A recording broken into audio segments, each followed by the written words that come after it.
ইন্না শানিয়াকা, চিল্লায় বলেন ইন্না শানিয়াকা।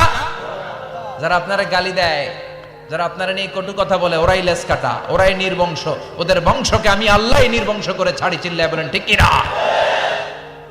ও নবী, মা ওয়াদ্দাআকা রাব্বুকা ওয়া মা ক্বালা, আপনার রব আপনারে পরিত্যাগ করে নাই, আপনারে ভুলে যায় নাই, আপনারে ছেড়ে দেয় নাই। আপনার রব ইচ্ছা করেই ওহী নাজিল বন্ধ করে রেখেছে। আমি ইচ্ছা করেই আপনারে প্রেসার দিতে চাই নাই গো নবী, কারণ ওহী রিসিভ করা অনেক কঠিন। এটা আস্তে আস্তে আপনি অভ্যস্ত হবেন। সুবহানাল্লাহ পড়ে। ওহীর একটা পাওয়ার আছে না নাই? আমরা তো কি মজায় মজায় কোরআন পাইছি। এই যে কি সুন্দর কোরআন নিয়ে বসে পড়ি, তাফসীর করি, কি মজার কোরআন। আহা, এই কোরআনটা রিসিভ করতে যে বিশ্বনবীর কত কষ্ট হয়েছে। এই কোরআনকে আল্লাহ বলেছেন এটা কাওলান সাকিলা, very heavy and weighty word, এটা অনেক ওজনওয়ালা কথা।